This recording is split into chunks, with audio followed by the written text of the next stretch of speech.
Estamos ya, hermanos, avanzados en este estudio bíblico. Estamos siguiendo, pues, con todo detalle este libro de Apocalipsis, un libro con un estilo literario muy peculiar y por lo tanto la interpretación tiene que ser también especial, ¿verdad? Porque no es una narrativa histórica, no es tampoco un tratado de teología como las cartas del apóstol Pablo. Entonces, pertenece al género literario conocido como literatura apocalíptica, que está llena de imágenes que hay que saber leer e interpretar. Estamos en el capítulo 3, hermanos, espero que no se olviden, capítulo que habla precisamente del surgimiento de dos bestias. Recuerden ustedes que el personaje del capítulo 12, el personaje principal antagónico a Dios en el capítulo 12, fue el dragón, que no es otra cosa que la serpiente antigua, que es al mismo tiempo el diablo y Satanás. Así lo define el mismo Juan, ahí no tenemos problemas. Capítulo 12, el dragón representa precisamente, diríamos, al comandante supremo de las fuerzas del mal. Y en nuestro lenguaje coloquial, lenguaje religioso cristiano, decimos el diablo, así en términos generales, el diablo. Capítulo 12 habla de este dragón que es frustrado una y otra vez, derrotado, no puede hacer nada de lo que se le antoja, todo le sale mal, y lo dejamos el capítulo 12 con un personaje maligno, pero lleno de coraje, de frustración, porque no pudo hacer lo que quiso. Y ha decidido entonces dirigir su enojo en contra de el resto. ¿Recuerdan qué interesante hicimos el estudio? El resto de los descendientes de la simiente de la mujer. Y esto habla de los cristianos fieles, un grupo que no es grande. El resto es un término bíblico de los profetas que habla de un grupo pequeño, porque así son los fieles normalmente, ¿verdad? Entre el montón hay siempre alguien que va a mantenerse firme y fiel a sus convicciones. A estos fieles, a estos santos, a estos que están vivos, es a los que ha de dirigir su enojo el dragón. Dijimos que ahora el dragón cambia de estrategia. Fíjense bien, cambio de estrategia. Y una de sus estrategias es, bueno, no pudo acabarlo de las formas anteriores. Ahora el mismo dragón, el mismo diablo, ahora tiene, ¿cómo le podríamos decir? Tiene su propia creación, su propia criatura, así le podemos llamar, ¿verdad? Su propio engendro del mal, ¿verdad? Es una bestia.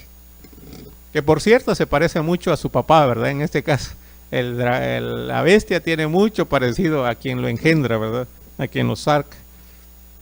Me paré sobre la arena del mar y vi subir del mar una bestia que tenía 7 cabezas y 10 cuernos, y en sus cuernos 10 diademas, y sobre sus diademas un nombre blasfemo.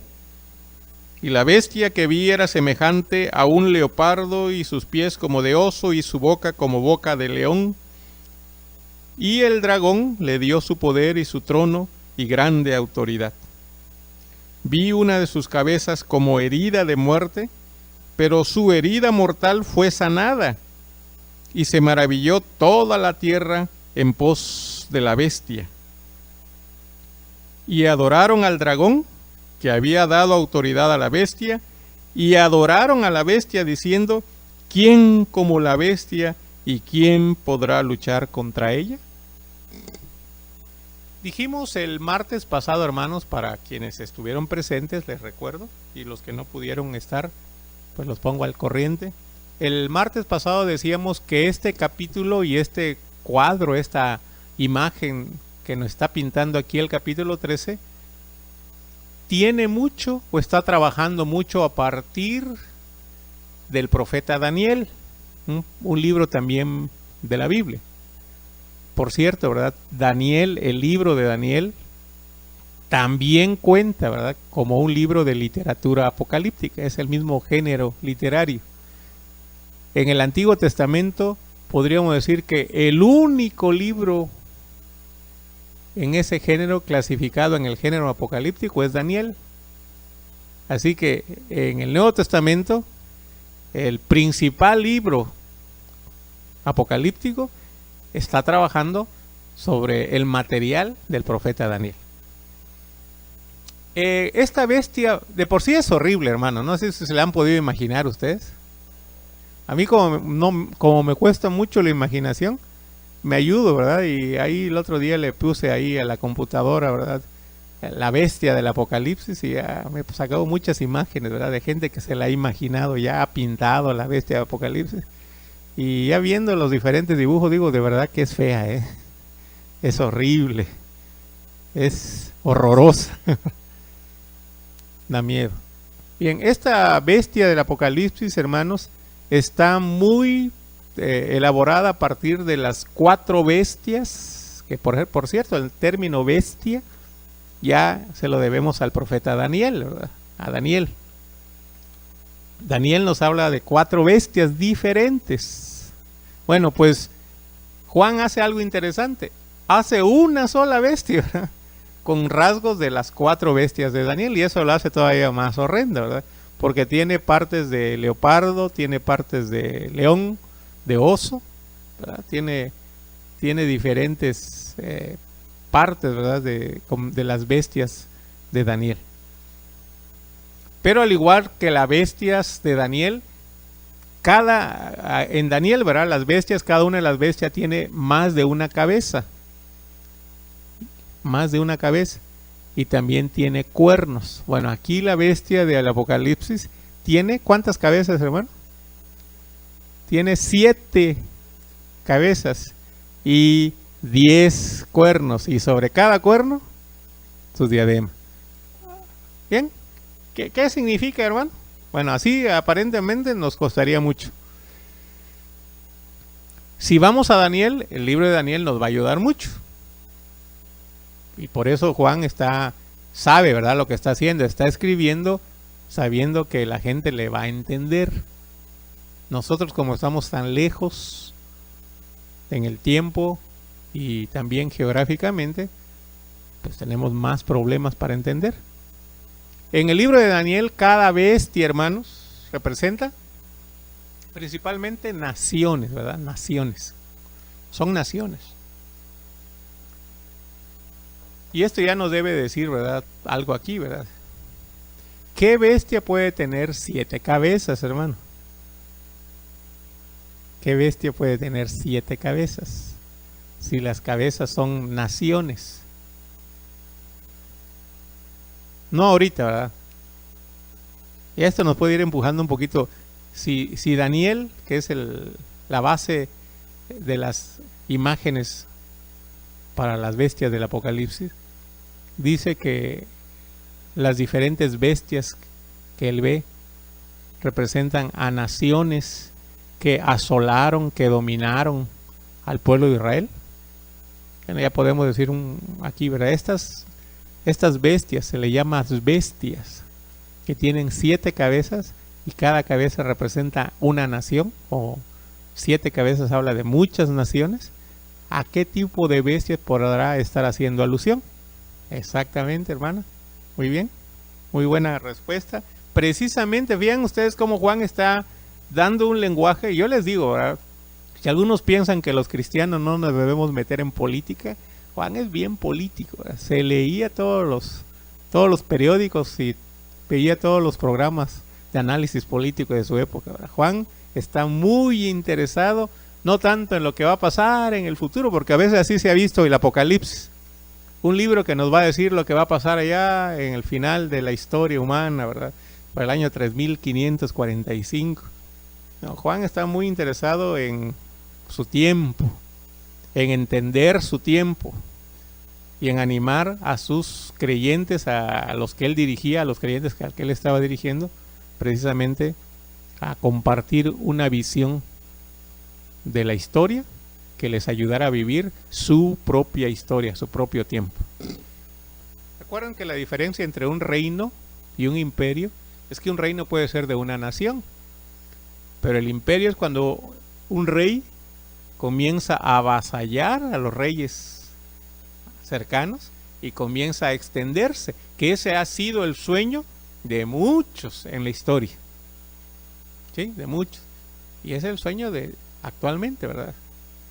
Ustedes saben que nosotros no hemos sido, según nuestra historia dice que ya en 1810 nos independizamos del reino de España, de la corona española.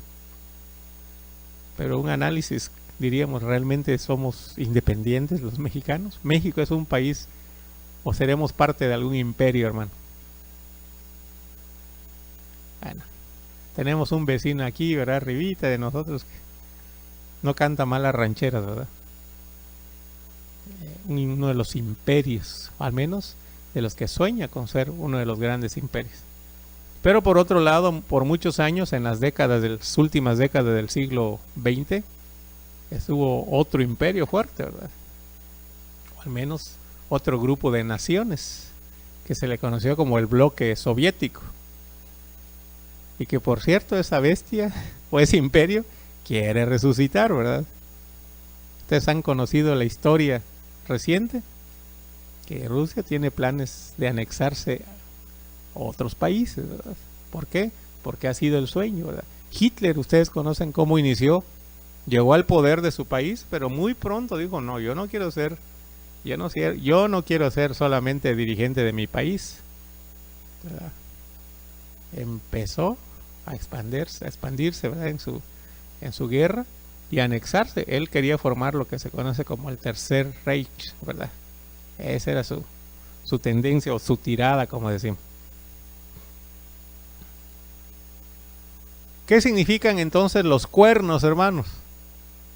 En la cabeza también podemos poner que las 7 cabezas también representan a gobernantes o reyes o emperadores, también si se le puede llamar, ¿verdad? Los cuernos en la Biblia siempre aparecen como expresión de poder, y cuando se habla de la diadema, hermanos, es muy importante. La diadema es una señal que usaban muchos reyes. Actualmente conocemos que los reyes usan coronas, pero mucho tiempo en la antigüedad los emperadores no se ponían coronas. Eso fue de algún imperio, de alguna parte más oriental. Se ponían diademas, que también era señal de autoridad. Cada cuerno tiene su diadema, es decir, representan también poderes políticos. Están diciendo lo mismo.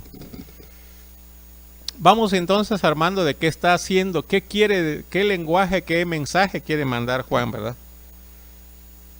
Ya vimos en el versículo 2 que esta bestia es una mezcla de las 4 bestias del libro de Daniel. Eso nos dice que es no solamente igual de peligrosa, sino Juan lo está viendo como la suma de todas las amenazas de los imperios anteriores. Como que este imperio es más ambicioso y más bestial, diríamos, ¿verdad? Por cierto, ya explicamos un poquito el martes pasado que si analizamos el texto de Apocalipsis, hermanos, como decíamos, desde un análisis político, y sobre todo si lo vemos desde lo que se conoce como la teología del poder, Apocalipsis es un libro que nos enseña a pensar sobre el poder. Y lo que Apocalipsis está diciendo es que todo poder que usa fuerza para dominar,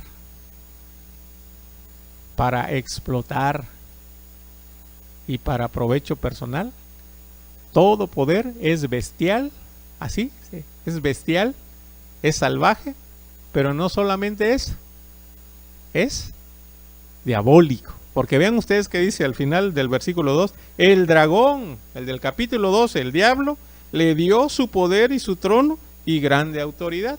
Esto es lo que está tratando de decir Juan, ¿verdad?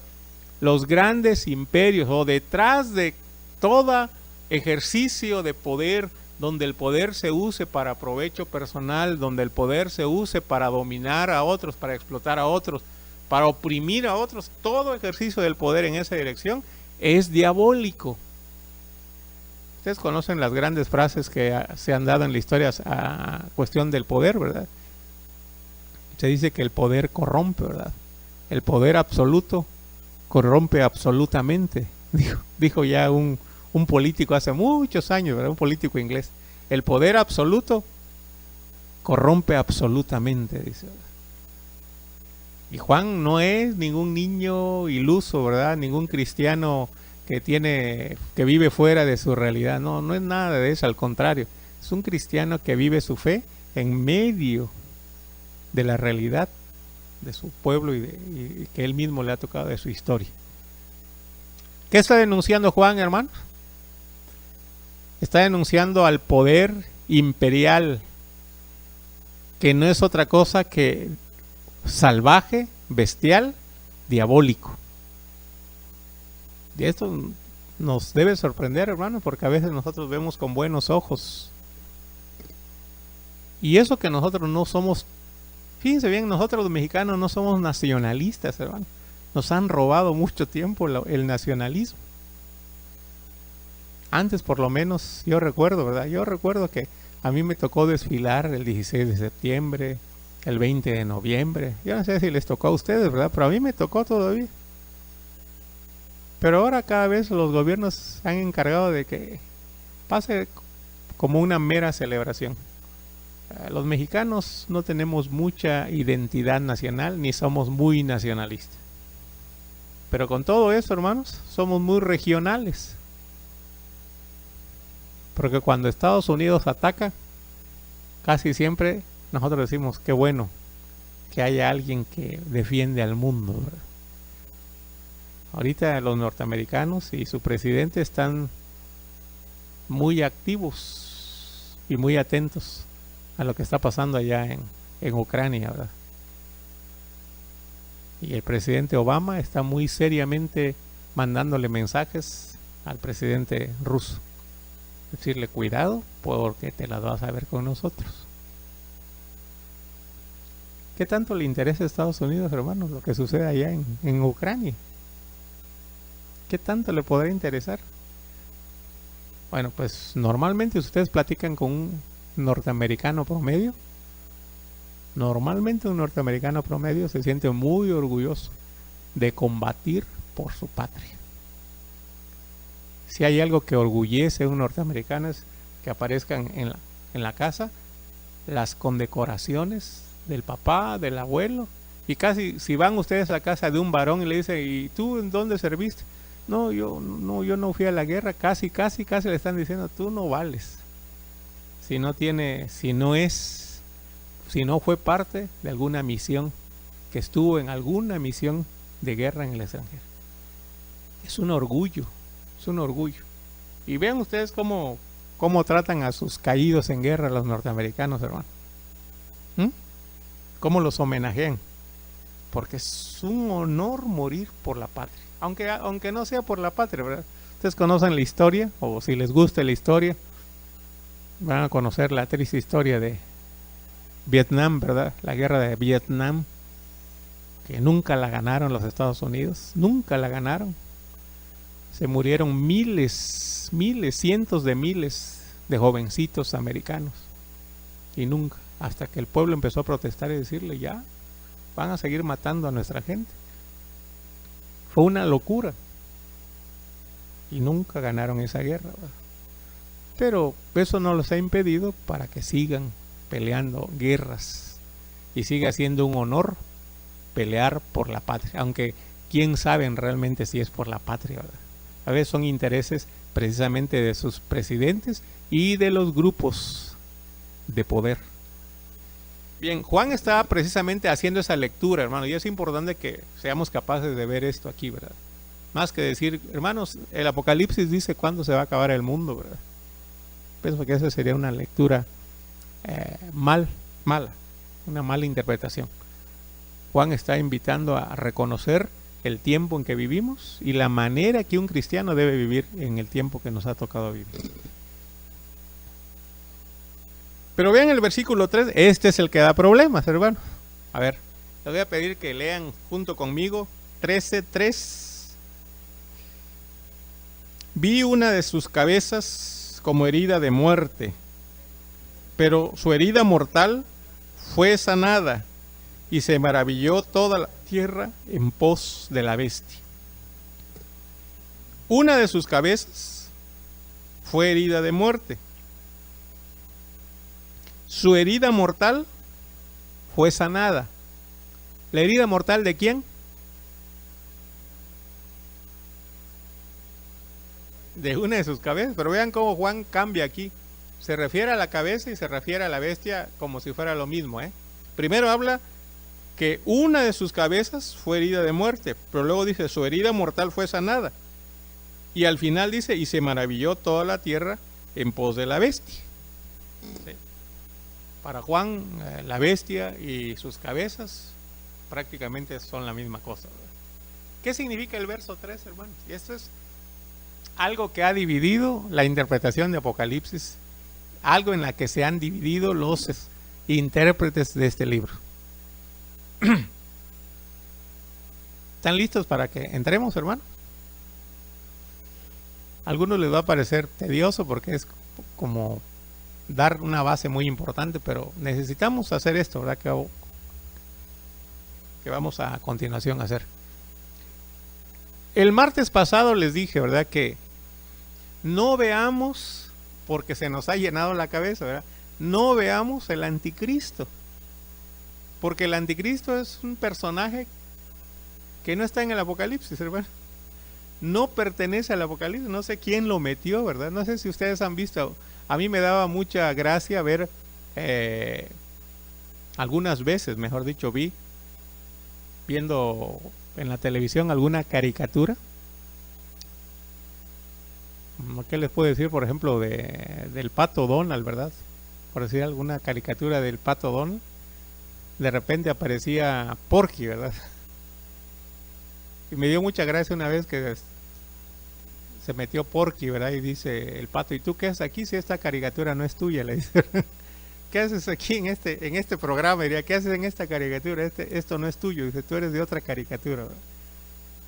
Bueno, pero los caricaturistas y los que hacen películas y series, a ellos no les cuesta trabajo meter y quitar cuando ellos quieran, ¿verdad? Alguien preguntaría, ¿y cómo es que se metió el anticristo al Apocalipsis, ¿verdad?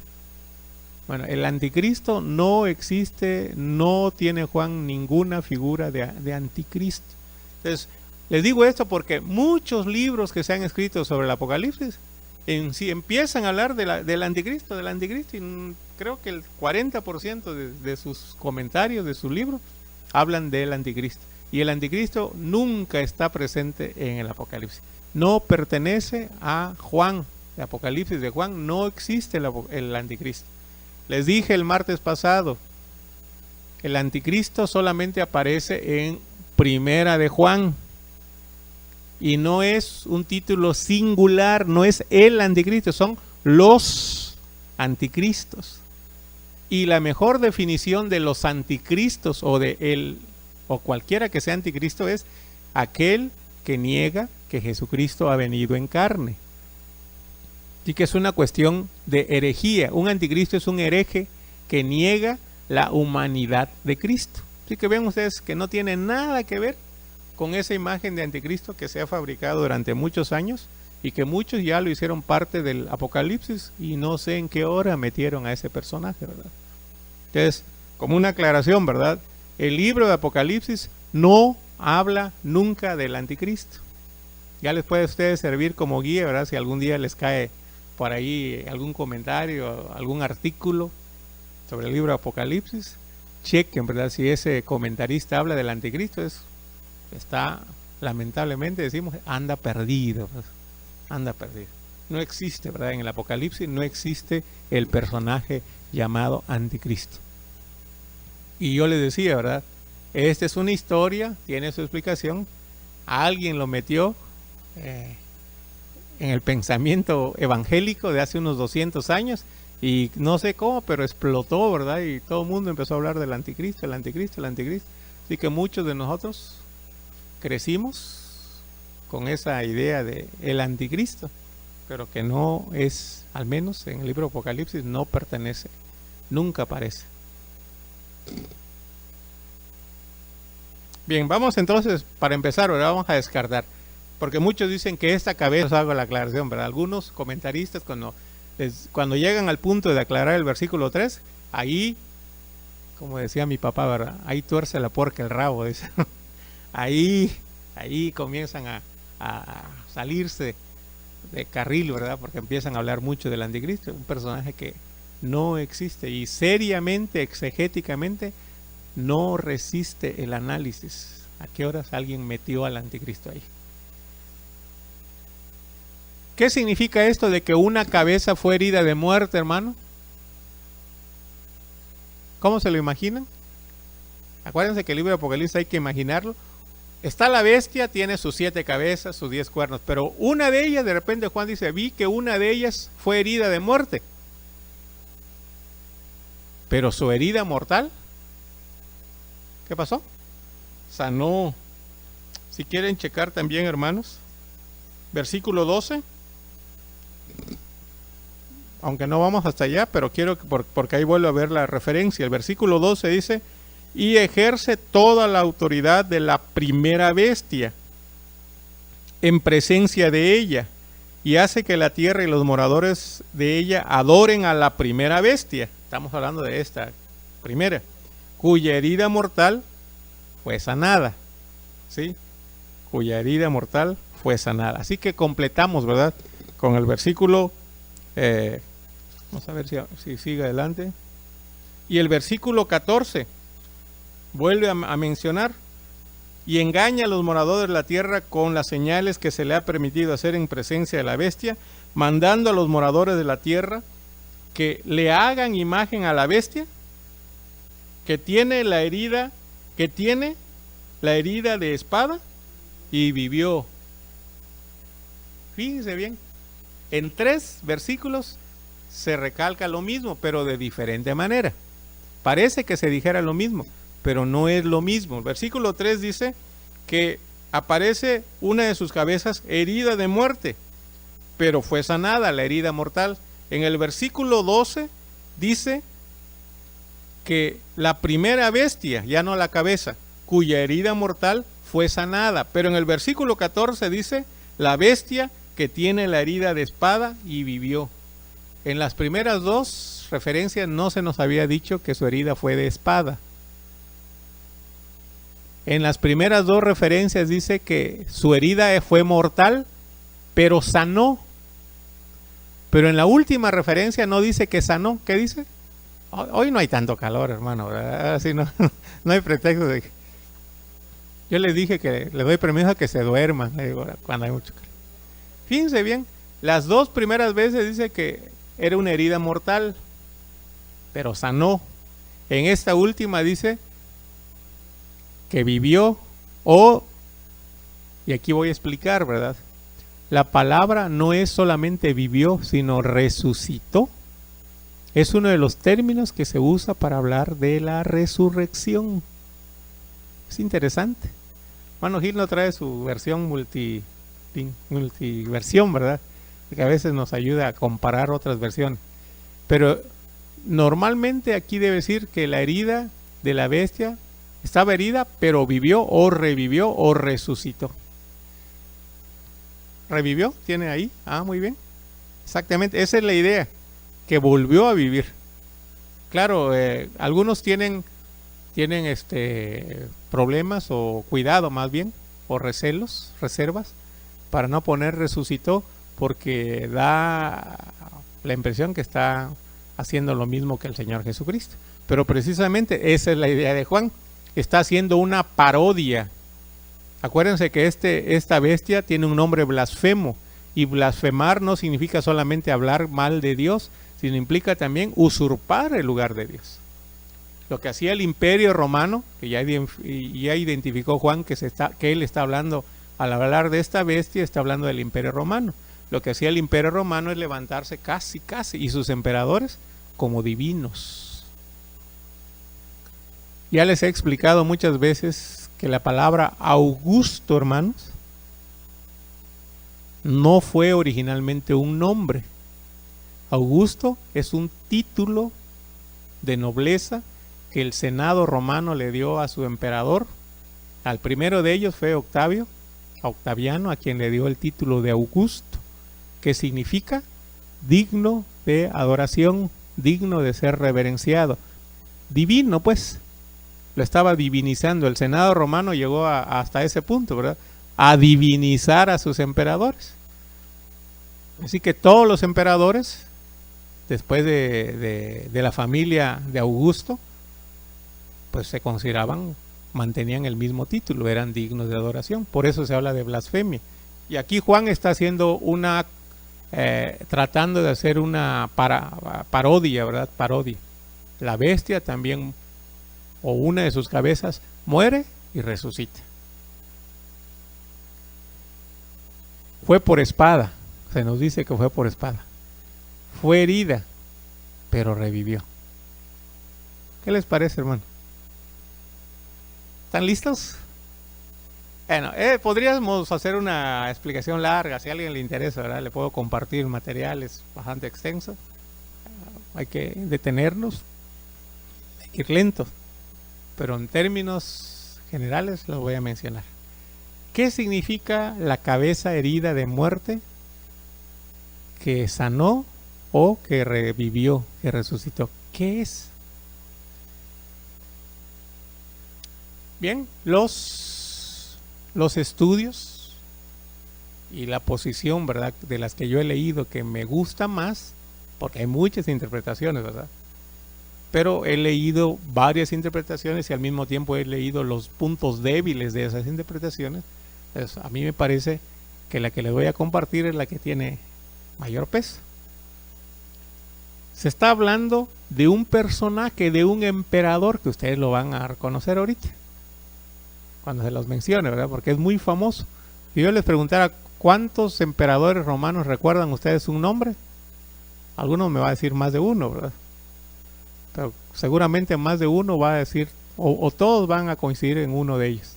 ¿Cuántos emperadores romanos conocen su nombre, hermano? Ajá. Aunque él no fue emperador romano, él fue un descendiente, un heredero, mejor dicho, no descendiente, fue uno de los que se quedó con parte del imperio griego. Y efectivamente Daniel, el profeta Daniel, de quien estamos hablando, hablaba de Antíoco Epífanes. Nada más que Antíoco Epífanes pertenece al siglo II antes de Cristo, alrededor del 160 antes de Cristo. Y aquí estamos hablando de aproximadamente 200 años después de Antíoco Epífanes, ¿no? No tienen ningún nombre. Nerón. ¿Conocen a Nerón? No es el que está mal de los nervios, ¿verdad? No, Nerón. En pocas palabras, hermanos, ¿verdad? Le digo que si quieren el trabajo detallado y preciso, y hay que leer bastante, bueno, puedo compartírselo, ¿verdad? Pero en pocas palabras, la conclusión es esta.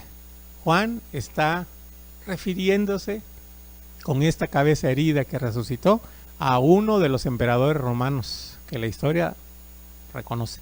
Nerón. Fue uno de los emperadores romanos. Fue descendiente de Augusto. ¿Sí?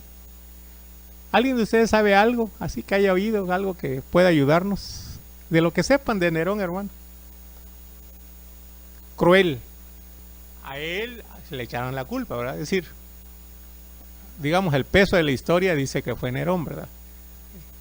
Pero en su reinado hubo un incendio que destruyó la mitad, casi la mitad de Roma. Un gigantesco incendio, hermano. ¿Y a quién creen que le echó la culpa a Nerón?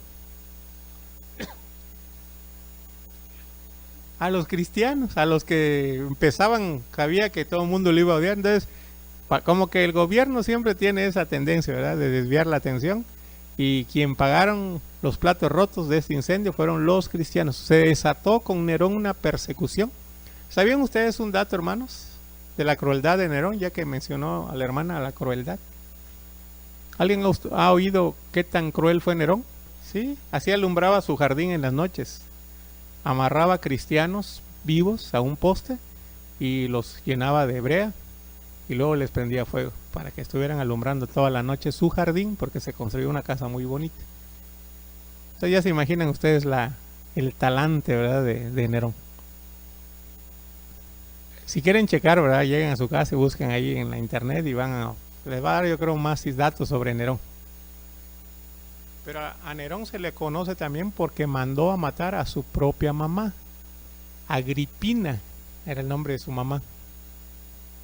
La mamá de Nerón fue la que orquestó que él llegara a ser emperador. Pero como toda mamá controladora, ¿verdad?, él comenzó a reinar a los 16 años, a los 17 años. Y prácticamente la que despachaba, sin hacer ninguna comparación, ¿verdad?, prácticamente quien despachaba era la mamá de Nerón, ¿verdad? Pero llegó el momento en que sus asesores le dijeron: no tarda tu mamá en hacerte un lado. Así que le aconsejaron que antes de que su mamá, que también era cruel, por eso dice el dicho que hijo de tigre pintito, ¿verdad?, Nerón dijo: tú o yo, ¿verdad? Así que se le conoce como el abominable matricida. Hay escritores que dicen que era una bestia, realmente era una bestia Nerón, al punto que mató a su mamá. Pero también se le conoce a Nerón, le gustaba tocar el arpa, así que si algún día ven alguna figura de Nerón, de seguro la van a poner con su arpa, ¿verdad? Así se mandó a hacer él muchas estatuas, muchas imágenes. Nerón tocaba arpa, hermano. Era muy dado a la poesía. Era lo que hoy llamamos un bohemio, ¿verdad? Le encantaba la vida alegre a Nerón, ¿verdad? De hecho, él dejaba mucho tiempo su gobierno y se iba a Grecia, ¿sí? Año y medio estuvo un tiempo sin gobernar. Hay otros que hicieran el trabajo. Él se la pasaba en fiestas, en teatros, y le gustaba mucho competir en carreras de caballo. ¿Quién sabe por qué siempre ganaba, verdad? Siempre ganaba el primer lugar, ¿verdad? Aunque se cayera del caballo y no entrara a la meta, siempre se llevaba el trofeo, ¿verdad? Pero le gustaba mucho el deporte de carreras de caballo. Bien, a este Nerón, hermanos, a este Nerón se le adjudica el incendio de Roma porque, fíjense por qué razón se le echó la culpa a él. Porque cuando vino la reconstrucción de Roma, él se apoderó de un gran terreno en el centro de la ciudad que había quedado incendiado. Lo expropió y construyó una mansión lujosísima. Entonces la gente empezó a hablar de que el incendio había sido premeditado y ordenado por él para echar los edificios y la gente que vivía ahí y construir su mansión que tanto deseaba, una mansión lujosísima. Algunos decían que estaba loco, ¿no? Cuando el pueblo empezó a estar hasta acá, cuando sus generales veían que él no ponía orden porque se ausentaba del gobierno y empezaron a pelearse, fue un tiempo muy difícil el gobierno de Nerón. Cuando él salió, el pueblo empezó a gritarle, a abuchearlo, como si hubiera sido expresidente de México, ¿verdad? Cuando empezaron a hacerle así, dice que y hablaron de lincharlo, sus tropas, sus soldados y el pueblo. Nerón se fue a la casa de un amigo y cuentan la historia que se suicidó con su propia espada. Por eso Juan da el dato de que al último de la herida de espada. Eso dice la leyenda. Nerón se suicidó con su propia espada. Y una de sus frases célebres, la última frase célebre que dicen que pronunció fue: el mundo pierde un gran poeta, dijo. Y se suicidó, ¿verdad? El mundo ha perdido un gran poeta. Se mató. Pero la forma tan vergonzosa como acabó su gobierno, la forma tan vergonzosa de morir, hizo que el desgobierno que él había dejado no le diera permiso de ser enterrado con las honras de un gran emperador. Así que fue un sepelio privado. Eso sí dice la historia. Fue un sepelio privado, su muerte. Y por eso surgió la historia de que en realidad no había muerto. Ustedes saben esas historias, hermanos, todavía hay. Cuando se dice que murió alguien y resulta que no había muerto, ¿verdad? Nos ha pasado aquí en México, que han dado por muerto algunos y resultó que no estaba muerto, ¿verdad? Andaba de parranda, dice la canción, ¿verdad? Nerón se suicidó, dicen sus biógrafos. La verdad es que muy poca gente lo vio sepultar porque fue algo privado. Y ya ven ustedes cómo es la gente también. La gente comenzó el rumor, la leyenda de que Nerón no había muerto, que huyó. Y los que le dieron asilo fueron los partos, los enemigos más temidos de los romanos. Ellos, un imperio al que nunca pudieron derrotar. Si el imperio romano no pudo seguir avanzando, fue porque vino un imperio que nunca los dejó pasar, ¿verdad? Cada vez que un general romano hacía una campaña militar para avanzar, perdía. Así que los partos, ahí con ellos encontraron la horma de sus zapatos los romanos, ¿verdad? Bueno, pues la historia dice que Nerón huyó y le dieron asilo, le dio asilo un rey de los partos y que estaba organizando el regreso. Y si hay algo que temían las provincias romanas, el pueblo, ¿verdad? Entre los mitos y leyendas que creían, es que decían, va a venir Nerón y se va a vengar de todos los que lo abuchearon y de todos los que lo quitaron del imperio. Y esa fue una leyenda que se conoce como el Nero Redivivus. Empezó a sonar que Nerón iba a volver a vivir. Por eso digo, vean ustedes de qué está escribiendo Juan. Si no conocemos la historia, nos va a costar un poquito de trabajo. A quien él está escribiendo, entendían perfectamente esto, ¿verdad?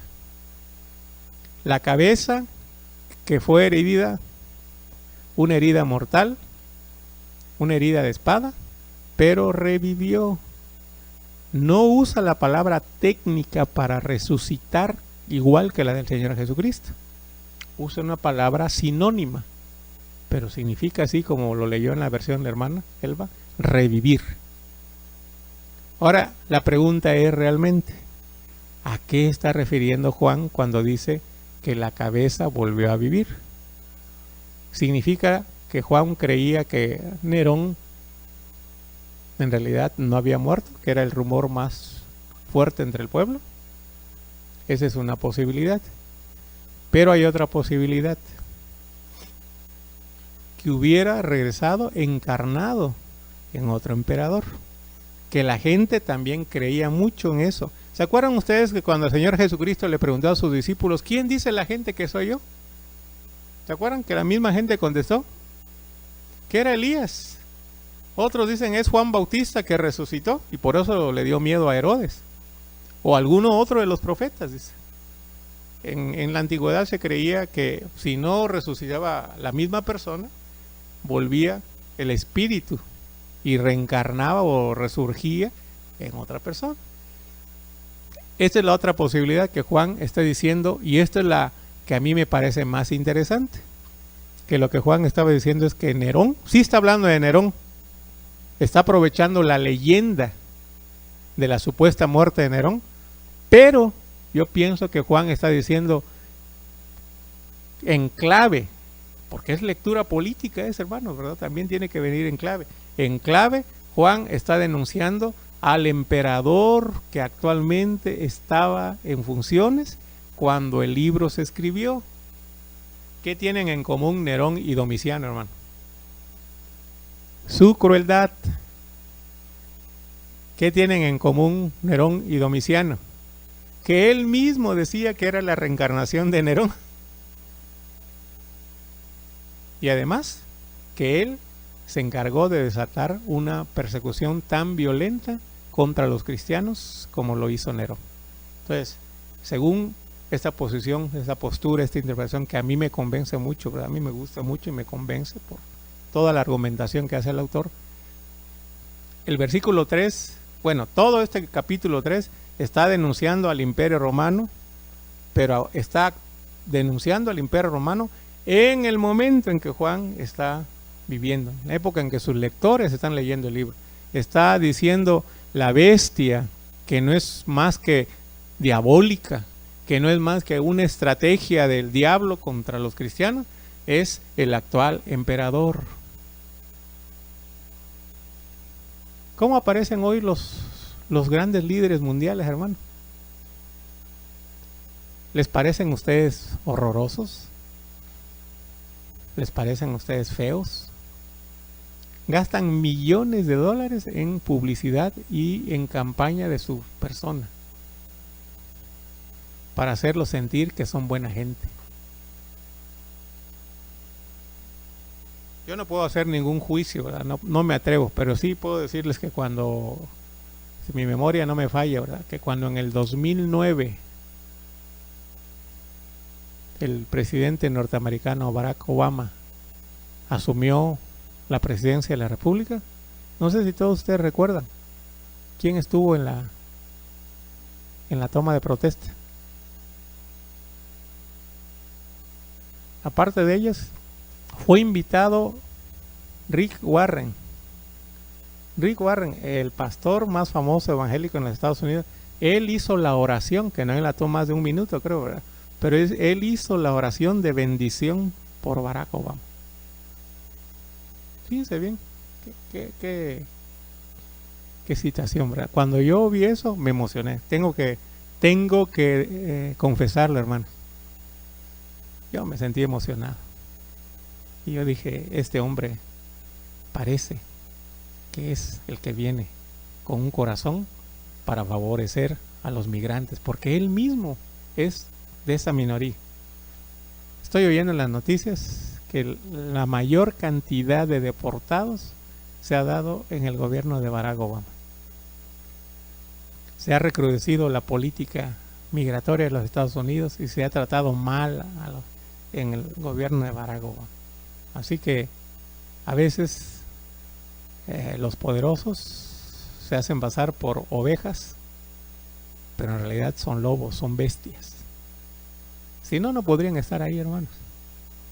Y esto nos alerta a nosotros. Cuidado, ¿verdad? Con dejarnos seducir. Yo no sé cómo irían en el Apocalipsis los cristianos norteamericanos, hermanos, ¿verdad? Yo creo que muchos de ellos están todavía pensando que sus líderes son buenos líderes. Cuando se sabe de que han causado miles de muertes en el mundo. Y cuando simplemente se dice era necesario.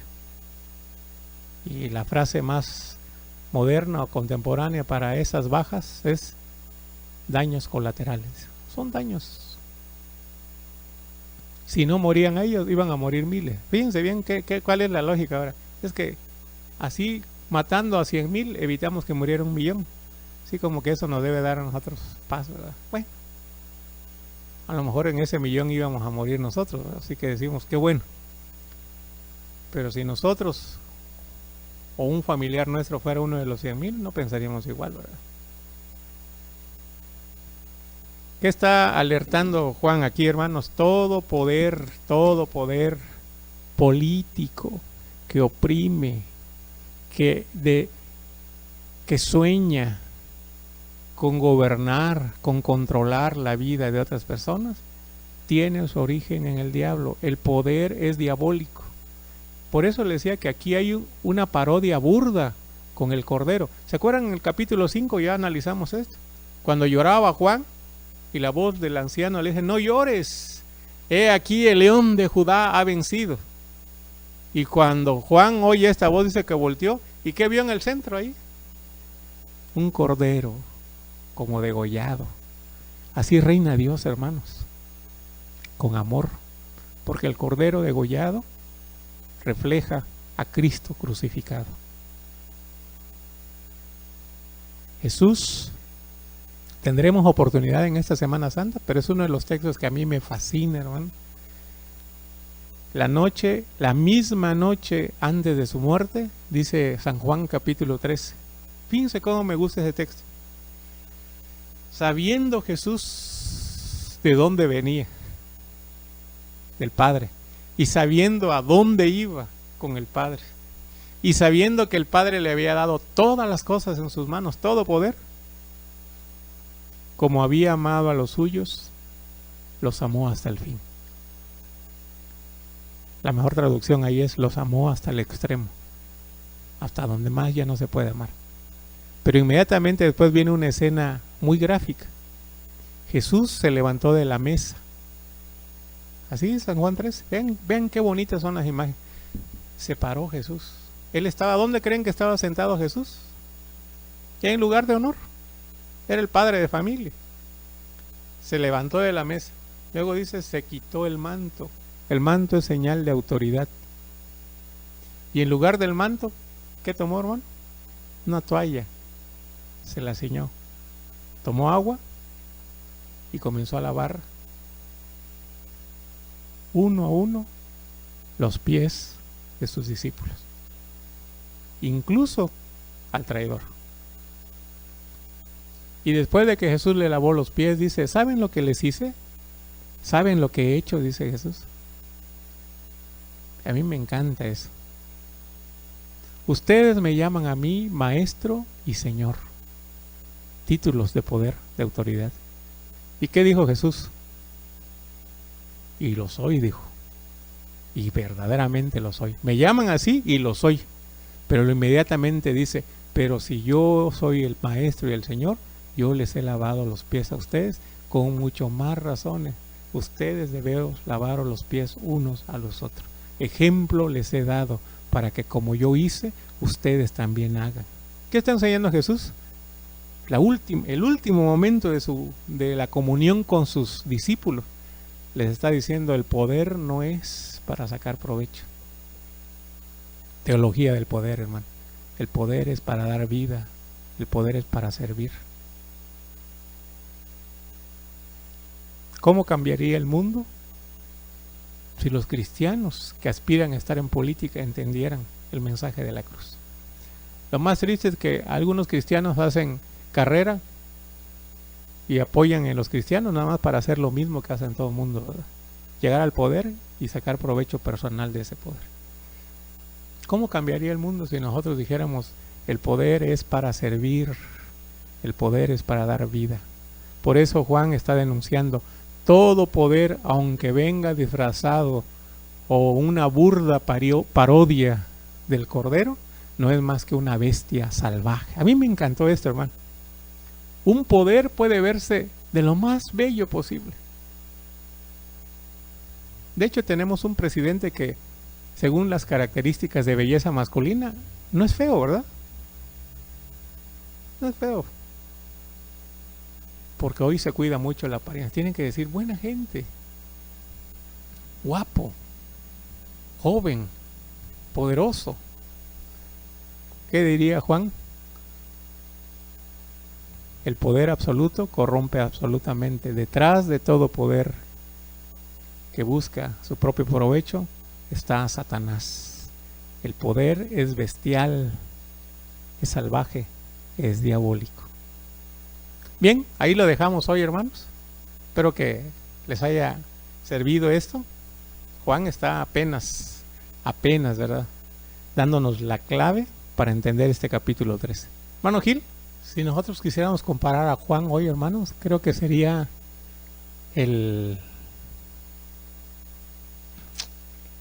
¿cómo se le puede llamar? El decano de los analistas políticos de nuestro día. Si Juan viviera, ¿verdad?, sería un maestro del análisis político, ¿verdad? Y nos diría, no se confundan, no se confíen. El poder es el poder, y detrás de todo poder que no se usa como lo enseñó Jesucristo, está Satanás. Tengan mucho cuidado. Y lo peor, no se dejen atrapar y seducir. Eso es lo peor para un cristiano, hermano. Estaba leyendo una poesía que se llama así, sencilla, chiquita, se llama Utopía, se llama la poesía. Y dice una utopía: doy 2 pasos y te alejas 2, dice. Camino de frente y te pierdes en el horizonte. ¿Para qué sirve la utopía?, dice. ¿Para qué sirve la utopía? La utopía es algo que parece que nunca, como decía el hermano, son sueños, ¿verdad? Nunca se va a realizar. Y el poeta en sus pocos versos dice, la utopía nos hace caminar, dice, ¿verdad? Sirve para que caminemos, dice. Bien, los cristianos no creemos en una utopía, hermano. Los cristianos creemos en una realidad última, que es el reino de Dios. Y es exactamente lo que predica Jesús. Arrepentíos y convertidos, porque el reino de Dios ha llegado. Lo malo es que a veces nosotros queremos ya, ahora. Y por eso nos seducen las parodias del reino de Dios, que no se va a dar a menos que el poder se maneje como Dios lo demostró en Cristo Jesús. Bueno, la esperanza del reino de Dios nunca va a defraudar. La esperanza no avergüenza, dice. La esperanza no defrauda, porque el Espíritu de Dios, su Espíritu Santo, ha sido derramado en nuestros corazones. Continuaremos próximo martes, si Dios lo permite. Es Semana Santa, ¿verdad? No habrá estudio, no habrá estudio.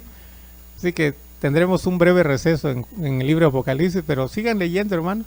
Sigan leyendo y traten de hacer también sus intentos de interpretación. Oremos. Padre, te damos gracias por este tiempo, gracias por la bendición de escuchar tu palabra, gracias por mostrarnos también tan descarnadamente, Señor, las perversiones del poder humano, el poder político, y saber quién está detrás de todo ello, Señor. Finalmente, los hombres no son más que esclavos de ese poder que se ha vuelto príncipe de la potestad de este mundo, de Satanás y sus demonios. Ayúdanos como cristianos, Señor, a unirnos al Maestro Cristo, al victorioso Señor, y poder dar batalla en este mundo de injusticias, expresando una vida de fidelidad, aun cuando ésta, Señor, tenga que pagarse bastante caro. Bendice a tu pueblo, Señor. Despídenos en paz, que tu bendita presencia continúe con todos. Por Cristo Jesús. Amén.